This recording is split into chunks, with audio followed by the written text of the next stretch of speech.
Yeah, seriously. Unless I'm into Metroid again, you know, I decide, hey, let's just play through all the games again, something like that. So I don't know.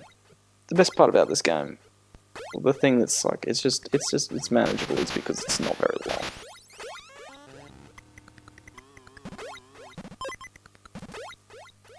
So it doesn't feel like it's taking up too much of your time. See, by saying that, it makes it seem like, you know, it makes it seem like I want to like this game, but there's a bunch of reasons as to why I don't. No, I do like this game, but there's a bunch of reasons why I think it's not as good as it could be.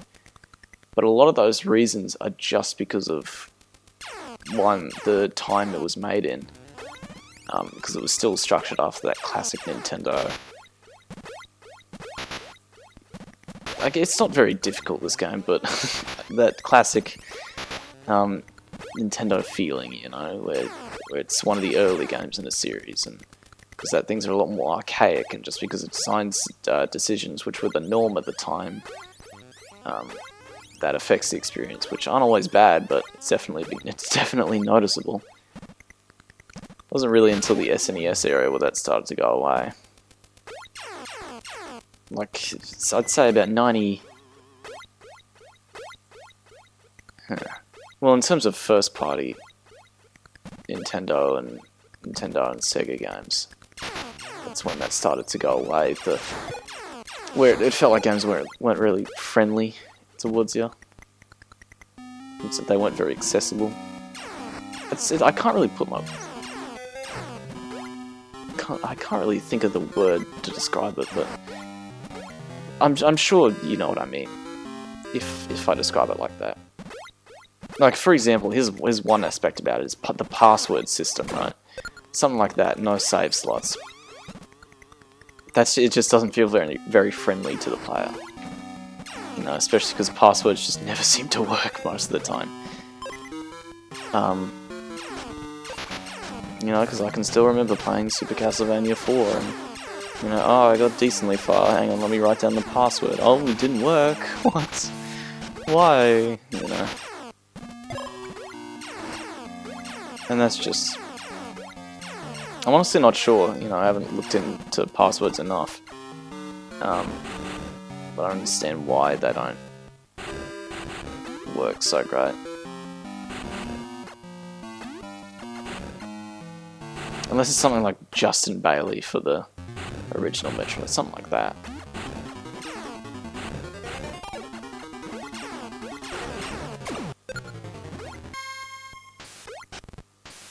But yeah, I'm pretty sure now we're just on our way to the final Metroid of the Area 3 here.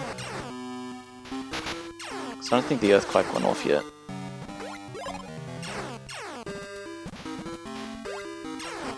Well, there's a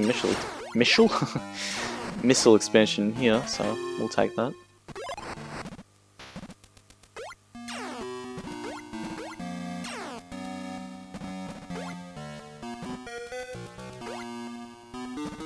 So yeah, here's the last Metroid we need. And once we're done with that, we can start to head out of Area 3. Thank God, this is when the game starts to pick up. A little bit.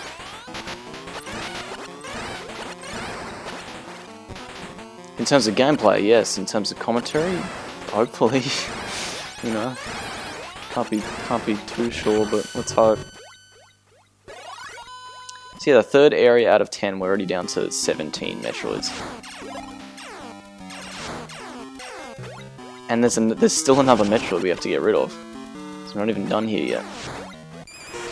We come in here, we get the Plasma Beam. Yeah, we already swapped out the Wave Beam. The Plasma Beam, while it just only shoots one beam, it goes through enemies and it's very powerful, so...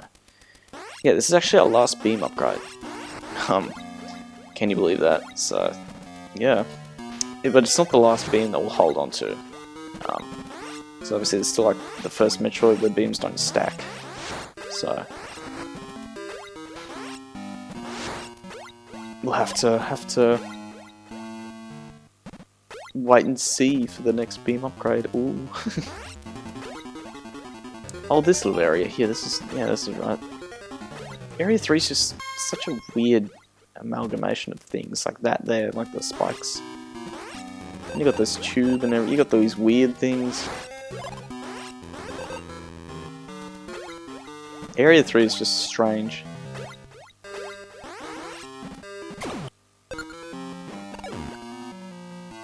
I don't know why it's Apollo's there. It's pretty obvious you just bomb that.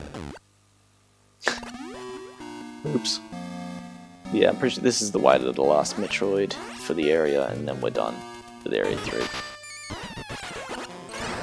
Like, the more I keep thinking about it, the more I keep talking about it, like, in this manner, it makes it seem like Area 3 is the water temple of this game, or something like that. You know, Ice Palace of... Well, Ice Palace isn't as recognizable, but... There's another Metroid! Oh no, okay, there's not. Cool, here's the earthquake. Well, there we go. And...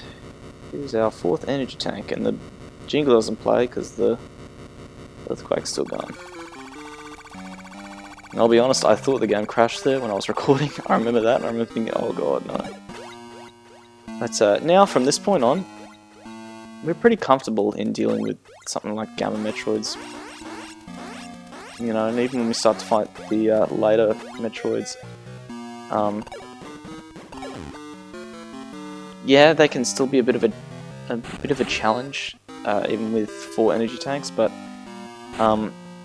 because of the way that the later areas are designed, where there's just more recharge areas around, and just you don't have to go far to get back to one. Compared to this area, it's actually easier. Area 3 is like the hardest part of the game, so yeah, now that that's over. While the fights themselves may be a bit more difficult coming up, you'll probably still be able to get through them just fine, and you'll be able to heal up afterwards pretty easily, so... You know, overall, it's better than Area 3. Yeah, I haven't mentioned that yet. None of the areas have names, which is disappointing. You know, it kind of makes them much more boring to talk about. You can come back in here and the beam respawns. Yeah, that's because you can go back to any beam area, or beam power-up place, and you can get the beam back, because things don't stack, obviously, so... No, let's say you want the ice beam back. Well, you gotta go back to Area 1, but you can get the ice beam back.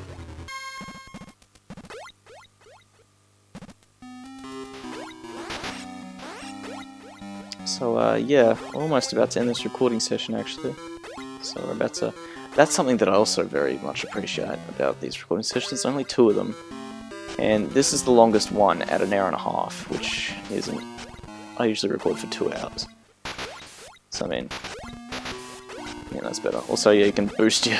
Whenever you take damage, you can jump again mid-air, which is strange, but, yeah, that's weird. But, anyway, that's gonna do it for this recording session of Metroid 2. In the next one, we'll finish the game, so see you guys then. Alright everyone, welcome back to more Metroid 2. In this recording session, we'll finish the game. It's only an hour long, so... Well, not the game, but this recording session. This game is about 3 hours long, generally. Anyways, so now we're done with Area 3, so let's head back out and get through Areas 4 through 10. I know, right? It seems like it's quite a long journey ahead of us, but as I said, it's just over an hour, so, you know, we don't have to really wait that long. Again, with the whole thing of me it's sounding like I dislike this game. I don't. It's post-commentary is never really that fun. Alone, at least, I find. But, regardless, we are heading all the way back out into the main corridor, and from there we can get to areas 4, 5, or 4 first, and then we're only in there for a few minutes and then back out to 5. So we've picked up the plasma beam now, and at this point, I'm starting to think, yeah, well, I really did miss the phaser beam.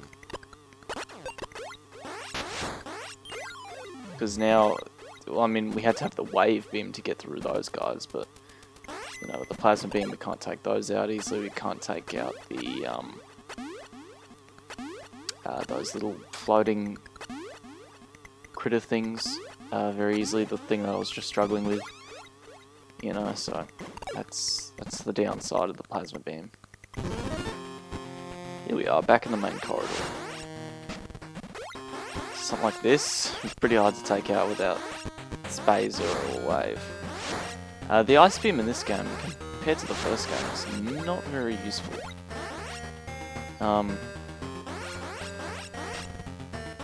Yeah, no, it's not really useful. They kind of make up for it later, but we'll see that then. Compared to the first game where, you know, the Wave Beam was good, it was powerful and went through walls, but you wanted the Ice Beam to make enemies into platforms and just to stop them and stop fireballs and projectiles even. And you needed them to take out Metroids anyway, so yeah, wasn't really much point in getting the Wave Beam. And actually, now that I think about it, the Ice Beam, you know, it's always sort of, in my head, it's always sort of regarded as the best beam. But I'm thinking about it now, and not really, because in 2 here, it's not that useful. Just because the other beams outclass it. In Super, yeah, it's, you know, it's something, but it's really just used to freeze, what are they called? Gliders? Those enemies. So that way you can walk across them, or, I don't know, use them as with the grapple beam, something like that, I don't know. In Fusion, you don't even get the Ice Beam, not until the final boss. And even then, it's really just for the gimmicky sort of thing. Well, you do get the ice missiles, but they just sort of, again, just used to freeze things in place.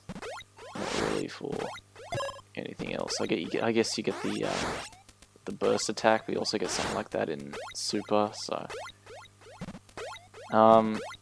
in Prime, the Ice Beam, it's not too bad, because it can freeze enemies and stuff as per usual. And well, I initially didn't like it very much because, you know, for the longest time I just wasn't a fan of shotguns and shooters just because of how slow they shot. But, you know, I'm definitely warmed up to them now. I do love myself a big punchy shotgun. So yeah, for the longest time I didn't find the Ice Beam very good in Prime 1, but over recent years I've begun to like it. What else?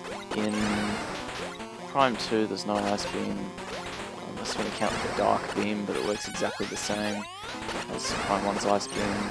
3 you don't get one. You get Ice Missiles, works about the same as in Fusion. There's not much going on there. Other M, I don't even remember the Ice Beam in that game. I genuinely don't remember it.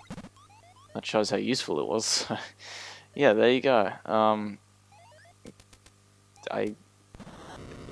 I guess my assumption of the Ice Beam being super useful was always, I mean, yeah, it was never terrible.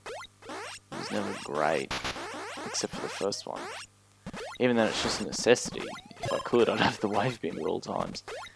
For fighting things, but you don't really want to fight things that often in Metroid 1. So there you go. I'm sorry about that sniffle. that was terrible. I never do that in recording. What am I doing? What's going on?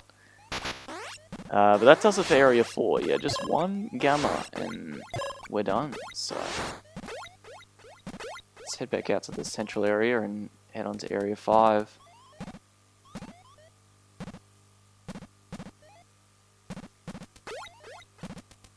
Still debating as to whether or not to do a practice playthrough of Fusion. Nah, we should be fine. Because the only the only parts I can think of where I may get tripped up, because I haven't played the game in a good 4 years or something like that. Could potentially get tripped up at the, I mean, the only place I really got stuck on my first playthrough, a long time ago, was when you see the animals from Super, and I couldn't figure out how to progress, but then I didn't realise there was a little door hatch thing that was in the background that was not immediately obvious to me. And that was really, I can't remember getting stuck anywhere else. I don't think I got stuck at the underwater section even. Which I know is a bit of a maze. It's a bit of a difficult segment to navigate.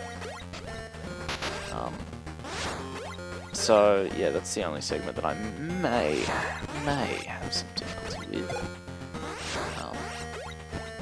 Hopefully not though, and likely not. It's not very big.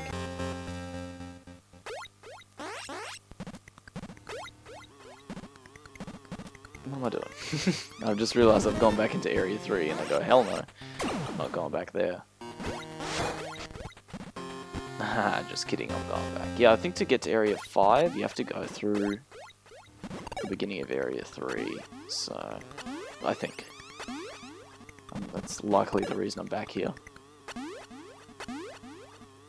Also, that little bounce that the morph ball does whenever you land can get a little annoying when you're trying to go through tunnels like that. It's not too bad though. Yeah, so all of this was lava earlier. But now we can head through.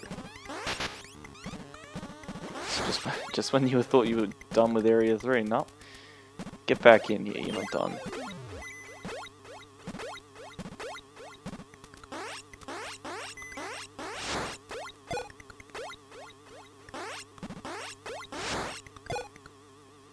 Just looking at the tiles now, with that weird rock texture, it's very funny to look at. And just because of the Super Game Boy's colour palette. Super Game Boy's colour palette was really just, for this game, was just make it look like Samus. Make it look like it's her colours. I mean, it's almost got there. She's more pinkish than anything here. Although I suppose that might be because, you know, just regarding the artwork, the cover art. At this stage in Metroid 1, she was still sort of pinkish in terms of a Varia suit design, I think. And her power suit was pretty yellow, so I guess they tried to be faithful to that. This is really the last time they ever did that though, because from Super on out it was strictly yellow and orange. So, and oh yeah, this is a awkward area. So there's this gamma down here, and you sort of get stuck in this loop.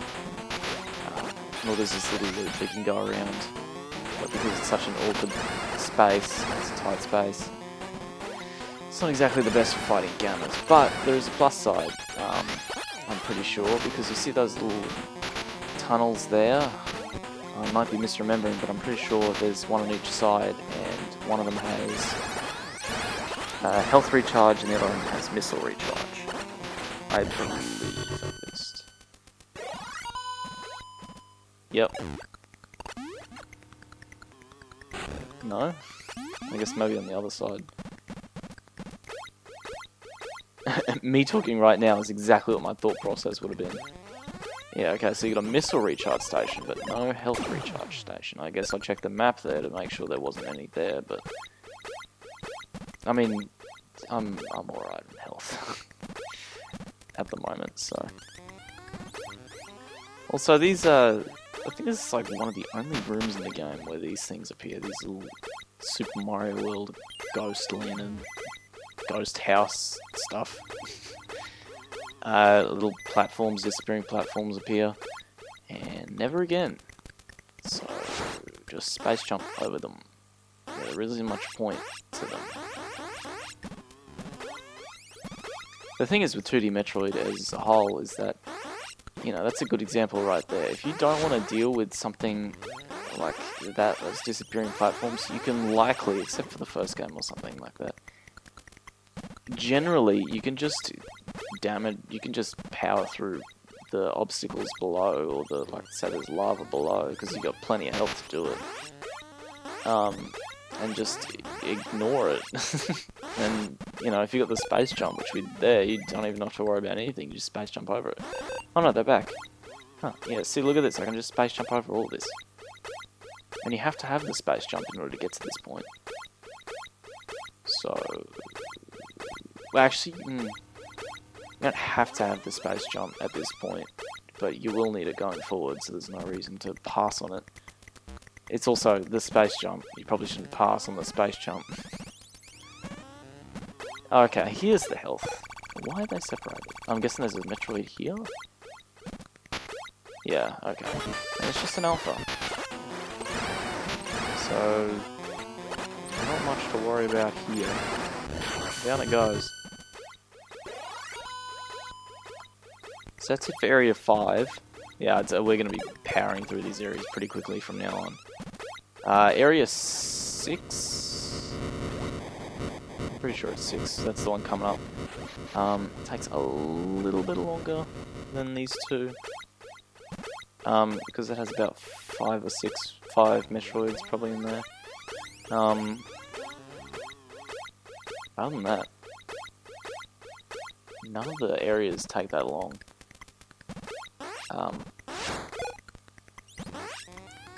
Actually, I can't remember.